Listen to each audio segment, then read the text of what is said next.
왜 자꾸 대통령의 발언에 대한 해례본이 나오냐, 뒤에 가서 참모들이. 분명히 좋아요. 아주 올곧고.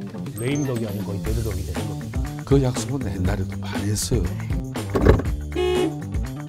니편 내편 없는 신개념 시사 토크쇼 중립기어 맞고 살펴봅니다. 안녕하세요. 중립기어 장하얀입니다. 갈피 못 잡는 정치권에 던지는 프리미엄 고품격 정치평론. 오늘의 스페셜 평론가 두 분 모셨습니다. 김성태 전 국민의힘 의원, 박원석 전 새로운 미래 의원 나오셨습니다. 어서 오세요. 네, 안녕하세요. 18대부터 강서을에서 3연임을 하시면서 이제 20대 선거에서 민주당 진성준 의원을 이기셨잖아요. 그래서 그렇습니다. 혹시 이번에 내가 나갔으면 이겼을 수도 있었을 텐데 라는 마음 드셨어요? 저도 아마 출마를 했으면은 제가 반드시 이길 것이다 이렇게 뭐 생각할 수 있었지만은 이번에 이제 정권 심판, 특히 그런 분노의 심판 그런 분위기가 너무 셌죠. 이건 서울에서도 몇몇 살아남아서 나경원 의원이라든지 도봉갑의 이제 김재섭 의원, 마포갑의 조정훈 의원 상당히 개인기가 그래도 웬만큼 통했죠. 그래서 살아남았는데 저도 지난 4년간의 공백이 있었기 때문에 자신할 수는 없었죠. 총선 결과에 대한 윤 대통령의 입장 발표도 이슈였습니다. 대통령의 모두 발언은 좀 어떻게 평가하셨어요? 이게 총선 이후에 첫 대통령의 육성 메시지였는데 형식과 내용 둘 다 아쉽습니다. 대통령께서 기자회견을 좀 하셨어야 된다. 아니면 적어도 대국민 담화를 별도로 하셨어야 된다.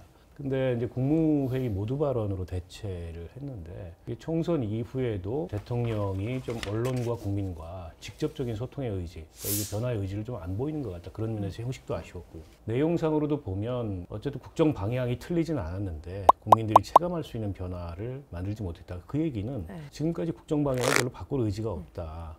그리고 나서 이제 뒤에 알려지기로 비공개 회의석상에서 뭐 국민들한테 송구하다는 얘기를 했다고 하는데 앞뒤가 바뀐 거죠. 그래서 과연 비공개 회의 때 그런 말씀을 하셨을까? 이렇게 의문도 제기가 되고 왜 자꾸 대통령의 발언에 대한 해례본이 나오냐, 뒤에 가서 참모들이. 이게 좀 적절치 않다. 몸담고 계신 당 이슈잖아요. 예. 어떻게 보셨어요? 대통령께서 이번 뭐 총선 마치고 난 입장은 상당히 어려운 입장이었죠. 대체로 대통령께서 가지고 있는 국정 운영의 방향이나 철학은 분명히 좋아요.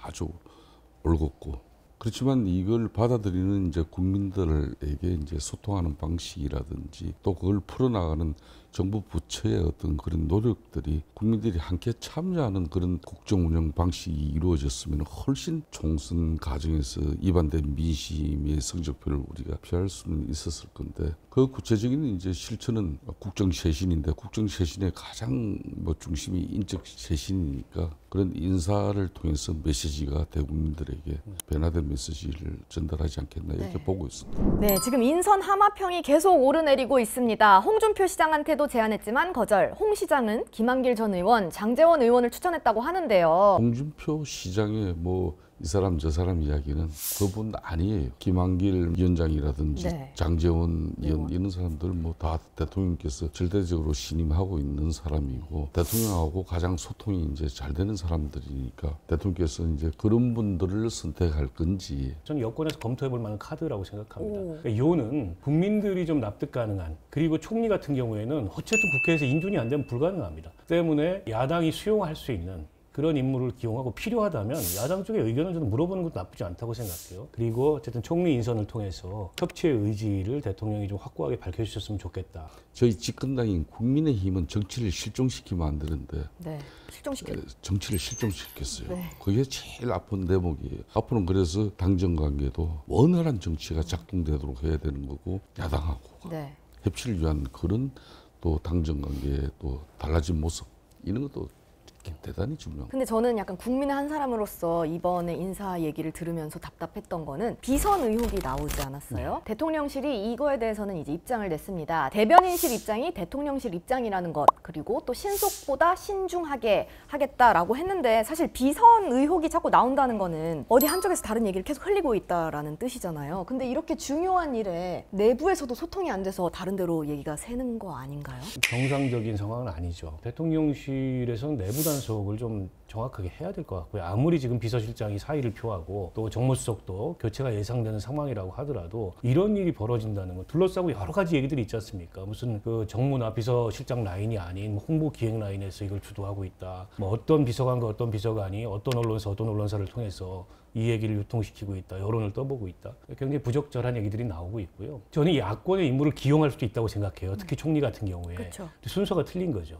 협치의 의지를 밝히고 또 야당 대표와의 소통을 통해서 추천을 받고 그렇게 천거를 받는다면 무슨 문제가 있겠어요. 근데 그게 아니고 특정인을 찍어서 빼오는 건 불가능할 뿐더러 네. 정상적이지 않고 이게 협치가 아닌 거예요. 그러니까 준비는 안 돼 있죠. 정상적으로 대통령실 인사 라인에서 이렇게 검토된 내용도 올라가시겠지만은 아무래도 또 다양한 채널에서 다양한 인적 최신 카드들이 이렇게 제출될 수 있는 거죠. 여야 얘기로 넘어가 볼 텐데요. 박 의원님 나오셨으니까 이거 여쭤볼게요. 새로운 미래는 총선 이후에 지도부 일괄 사퇴하고 19일 첫 비대위 회의를 열었습니다. 자, 앞으로 당은 어떻게 운영이 될 예정인가요? 일단 그 이번 선거 새로운 미래는 목표를 달성을 하지 못했고 선거에서 참패했죠. 그러니까 원인은 창당한 지 66일 만에 이제 총선을 치렀는데 정당의 뚜렷한 가치 비전 정체성을 형성하지 못한 채 결국 이제 선거용으로 급조된 정당으로 국민들한테 보였던 거고 창당 이후에 삼지대 통합이나 아니면 민주당에서 이제 뭐 공천 파동으로 이탈한 의원들의 이동 이런 게 주로 이슈가 되다 보니까 새로운 미래라는 정당을 왜 만들었고 누구를 위해서 어떤 정치를 하려고 하는지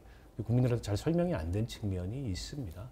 그래서 현재 비대위와 앞으로 당대회를 통해서 들었을 지도부의 과제가 22대 국회 상황에서 새로운 미래가 다른 정당들과 어떤 차별성을 가지고 어떻게 생존할 건가 이걸 세우는 게 가장 우선적인 과제라고 봅니다. 네. 이낙연 대표 저리 가면 나중에 절대 주변에 사람 없어진다. 다음에 자기가 대권 의지를 가지고 있다면 그 전초진 총선에서 자기 사람들이 일정 부분 확보가 돼야 되는데 저렇게 싸우지도 않고 그냥 문재인 정권의 온실 속에 하초로서 그냥 당대표하고 총리한 사람 이 사람이 어떻게 이재명 대표하고 붙어서 앞으로 총선 전국에서 자기 지분을 확보할 것인가 내가 볼 때는 어렵다. 이낙연 대표가 싸우지 않았기 때문에 다 실패죠. 그래서 우리 박원석 의원 같은 저 훌륭한 좋은 자원도 저 삼지대 통합에 제일 또 이상하게 또 좀 되고 해서 마음고생 많이 하시는데 네, 저 개인도 그렇고 지난 총선 과정에서 삼지대에 대한 정치적 기대나 공간이 없었던 게 아니거든요. 그쵸. 여론조사 같은 걸 해보면은 양당 정치의 공이 만족하지 못하는 그런 여론층이 있었는데 그 여론층마저도 마지막에는 다 정권 심판 구도로 쏠려버렸어요. 조국 혁신당이 그 자리를 결과적으로 차지한 셈이 최대 됐는데, 수혜자죠. 예. 근데 이제 조국 혁신당을 삼지대 정당으로 볼 거냐? 양당 정치 극복, 정치 혁신을 추진하는 그건 좀 또 아닌 것 같아요. 그런 면에서 봤을 때 이 과정을 잘 복기해보고 또 어떤 교훈을 남겨야 될지 좀 평가가 필요하다고 생각하고 저도 요즘에 그런 생각을 좀 골똘히 하고 있는 편입니다. 아, 오답 노트를 만들고 계시는군요. 네, 알겠습니다. 자, 그럼 행운의 사나이죠. 새로운 미래의 희망. 네. 김종민 의원의 거취를 놓고 여러 얘기가 나왔습니다. 그분이 민주당으로 갈 수도 있다라는 얘기가 나왔었잖아요. 이게 뭐 실제로 당이나 김 의원 쪽에서 그런 얘기가 실제로 있었던 건가요? 뭐 요즘 세간에 그런 얘기가 돈대요. 인생은 김종민처럼. 행운의 사나이. 정치판에 100년에 하나 넣어서 본인은 뭐라고 하세요? 좀 친하시니까 물어보셨을 것 같은데. 뭐 얘기 많이 하는데요. 일단 냉정하고 객관적으로 지난 총선을 돌아보자. 그리고 나서 향후의 진로나 전망에 대해서 검토하고 계획하자라는 생각이 있고요. 일단 본인이 가장 부담을 크게 느끼는 건 이 행정수도 이전 관련돼서 공약. 지금 세종 주민들의 염원이 굉장히 큰데 이게 지금 미완의 말하자면 행정수도가 만들어진 거잖아요. 그에 대해서 과거에 이제 노무현 대통령의 꿈을 본인이 이어가겠다. 이걸 이제 내걸고 당선이 됐는데 의석 한석짜리 정당에서 이걸 실현하는 게 생각처럼 간단치 않아요. 그 어떻게 실현할 건가가 가장 김종민 의원 입장에서는 중요하고 무거운 과제죠. 차기 국회의장 자리 얘기를 좀 해볼게요. 친명 내전이 벌어질 것 같아요. 추미애, 조정식, 박지원 등 중진들 거론되고 있고요. 5선의 정성호 의원도 도전 의사를 밝혔습니다. 두 분은 누가 될 거라고 보시는지 먼저 말씀해 주시죠. 제일 집권당이 국회의장 가지는 게 가장 순리적인데 지금 국민의힘은 절대적으로 의석이 부족하니까 네. 뭐 남의 잔치 이렇게 구경이나 해야 되는 상황이 안타깝죠. 그런데 제가 객관적으로 볼 때는 아마 이재명 대표의 뜻이 들어가는 사람이 결국은 국회의장 됩니다. 네. 이게 이제 관례대로라면 네. 최다선 의원들 중에 나오거든요. 6선이 조정식, 추미애 두 분이기 때문에 그렇죠. 두 분이 앞서 있는 건 사실인 것 같고 객관적으로 그동안의 관례로 봤을 때. 또 한편으로 보면 두 분이 각각 또 약점도 있어요. 그러니까 추미애 의원이 되면 국회의장으로서 뭔가 협치를 이끌어야 되는데 그런 게 잘 안 될 수도 있는 거 아니냐. 좀 너무 강한 이미지죠. 그런 지적이 좀 있고 다크호스가 정성호 의원인 것 같아요. 그렇죠. 제가 보기에는 이른바 이제 이재명이 대표하고 굉장히 가깝기도 하고 그리고 정성호 의원에 대해서는 상대적으로 야당에서도 거부감이 적을 가능성이 높아요. 될지 안 될지는 모르겠지만. 저도 우리 박 의원님 의견에 대체로 동의를 하는데 네. 추미애 의원 같은 경우는 뭐 굳이 뭐 국회의장은 당직을 포기하고 하는 거거든요. 근데 뭐 내가 중립적이어야 될 이유가 어디 있냐고 그런 정도로 일체감치 그냥 너무 좀 뭐 분노 그리고 보복적인 뭐 그런 이미지가 너무 크게 연상되잖아요. 그런 측면에서 정성호 의원 같은 경우는 참 뭐 그나마 그래도 좋은 인품이에요. 이게 그 국회 대부분 분들의 생각이 다만 이제 선거이기 때문에 의원들의 마음을 의심을 사야 되는데 그 의심이 따를까? 왜냐하면 정성호 의원이 과거에 원내대표 출마했었는데 정말 낮았잖아요. 초라한 예. 성적을 얻었던 경험이 있거든요. 이번에 어떨지. 네. 왜냐하면 인기가 있어야 되는데 그 인기 측면에서는 잘 모르겠어요. 당장 다음 달 2일 최상병 특검법을 처리하겠다라고 민주당이 예고를 했습니다. 이재명 대표는 21대에서 매듭을 짓겠다라고 얘기를 했는데 이거 뭐 통과되면 또 거부권 행사하고 이거 반복되지 않을까요? 22대 발의되게 되면 그때는 이제 대통령이 거부권 행사에도 제2 요건이 8명만 넘어오면 제2가 돼요. 근데 벌써 이제 특검법 뭐 검토해야 된다는 당선인들이 꽤 있잖아요. 네. 근데 만약에 여당의 반란표로 이게 이제 거부권이 무력화되고 제2가 되면 그때부터 대통령은 레임덕이 아니고 거의 데드덕이 되는 겁니다. 그러니까 이걸 특검에서 어떤 뭐 일당의 뭐 그러니까 민주당의 그냥 정치적인 지금 내용까지도 크게 가미된 가운데 이런 방식보다는 진짜 국민들 의혹을 해소할 수 있는 그런 측면에서 미진함이 검찰 수사에서 경찰 수사에서 있었다면은 절대 일방 통행식으로 또 민주당에서 법약권 192석 가지고 특검법 이렇게 우리가 통과시켜놨으니까 윤석열 대통령이 어떻게 하는지 한번 두고 보자. 이런 식으로 가면 안 된다는 거죠. 네, 강대강 대치로 가면 안 된다는 말씀이신 것 같네요. 자, 22대 국회에서 12석을 차지한 조국혁신당 교섭단체를 구성할 수 있을까요? 목표를 그렇게 두고 있는 것 같은데 쉽지는 않아 보입니다.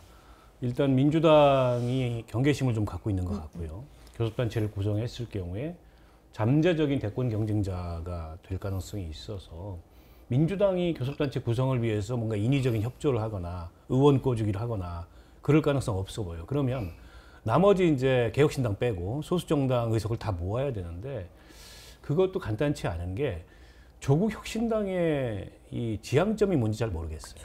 이게 가치 지향이나 정책 비전이나 이런 게 어느 정도 공유가 돼야 교섭단체를 하는 거거든요. 과거에 제가 정의당에 있던 시절에 정의당하고 당시에 이제 민평당하고 공동 교섭단체를 했던 적이 있는데 그때 6개 항에 대한 비전의 공유를 전제로 공동 교섭단체를 했어요. 6개 항에 대한 정치적인 이 약속을 하고 나서 공동 교섭단체를 한 건데 그런 게 선행되어야 이게 그냥 공학적으로 숫자만 늘려가지고 교섭단체 이익을 누리자 같이 그걸 넘어서는 그런 교섭단체가 될 수 있는데 지금 그거를 주도할 만한 게 사실은 조국 혁신당인데 아직은 뭐 검찰 독재 뭐 종식 이거 빼고는 무슨 비전을 갖고 있는지 몰라서 그런 논의들이 선행이 돼야 될까 시간이 상당히 걸릴 거다 되더라도 이렇게 봅니다. 지금 교섭단체 20석으로 돼 있잖아요. 네. 15석으로 뭐 내진 뭐 10석으로 낮춘다고 이렇게 이야기는 많이 나눴지만은 그 약속은 옛날에도 많이 했어요. 다 군소정당들하고 우호지분 확보하고 네. 뭐 이러려고 다 했지만 그 약속이 또 지켜진 경우가 거의 없습니다. 제가 볼 때는 뭐 조국 신당이 그렇게 교섭단체 구성하는 정도까지는 쉽지 않아요. 그러면은 이제 22대 국회 이야기로 넘어가 보겠습니다. 40일 정도 후면은 개원을 하는데요. 벌써 여야는 상임위 싸움을 시작했습니다. 법사위 운영위는 당연하게 민주당 자리라고 여기고 모든 상임위원장 자리를 가져가도 된다라는 발언까지 나왔는데 민주당 사람들이 특히 그런 생각이 많아요. 윤석열 대통령 불과 0.73% 가지고 대통령 제왕적 권력 권한 다 가졌지 않냐. 우리는 대의민주주의 국민들의 총의로 각 지역구 또 비례 의석을 통해서 이렇게 다수 의석을 가진 정당인데 당연히 의석수 비례에서 상임위도 가져가야 되는 거 아니냐. 그렇게 되면 이제 사실상 국민의힘이 차지할 공간은 아주 적어지죠. 그래도 일당이 국회의장 가져가는 거는 보통 정설이고 또 갈래고. 그러니까 법사위원장 같은 경우는 또 이제 상대당에게 주는 거고. 그게 이제 협치를 위한 하나의 국회를 일방적으로 운영하지 않겠다는 장관의 신뢰 존중의 그런 의미거든요. 그런데 국회 운영위원장 같은 경우는 보통 또 집권당이 했는데 집권당이 의석이 절대적으로 부족하니까 저걸 또 민주당 입장에서 또 협조할 일도 없고 그러니까 최소한 법사위원장이라도 이쪽에 주고 저는 민주당에서 법사위 운영이 다각겠다 이렇게 나오는 게 협상용인 것 같고요. 협상 전략. 협상용이다. 협상 전략 차원에서 나오는 것 같은데 한편으로 보면 이게 이제 소수당이 의회 소수당이 법사위를 갖게 되면 거기서 어쨌든 모든 법안의 게이트키핑을 하는 이제 그런 어떤 전례들이 많이 있었어요. 근데 저는 이런 생각도 해봐요. 그러니까 미국처럼 아예 승자독식 제도로 가자. 그래서 다수당이 책임 있게 의회를 운영하는 책임 정치를 의회 정치에서도 구현하는 것도 하나의 방법일 수 있다. 하나의 대안일 수 있다. 다 갖고 해봐라. 잘못되면 대신에 의회 다수당 책임이다. 이렇게 가는 것도 검토해 볼 수 있는 대안 중에 하나라고 봅니다. 22대 국회는 좀 이렇게 했으면 좋겠다. 이래야 우리 정치가 발전한다라고 이제 하고 싶은 말씀들이 있으실지. 그러니까 제가 19대 국회에 들어와서 처음에 선배 의원들이 그런 말씀을 하시더라고요. 19대 국회가 최악이다. 근데 매번 국회가 끝날 무렵이면은 20대는 또 최악이다. 21대는 최악이다. 이렇게 됐는데 부디 22대 국회는 그 이전에 어떤 국회보다 나은 국회다라는 평가를 받았으면 좋겠다. 여소야대 거대 입법 권력 상황에서도 대통령 중심 국가에서 이렇게 원활하게 또 국정이 작동되고 국민들이 안심하고 생업해서 이렇게 미래를 만들어갈 수 있구나 이런 걸 보여주는 게 제일 중요하다고 보죠. 오늘 두 분 말씀 여기까지 듣겠습니다. 오랜만에 시간 내서 나와주셔서 고맙습니다. 예, 감사합니다. 네, 시청해주신 분들 가시는 길에 구독, 좋아요, 알림 설정 한 번씩 눌러주세요. 함께해주신 여러분 고맙습니다.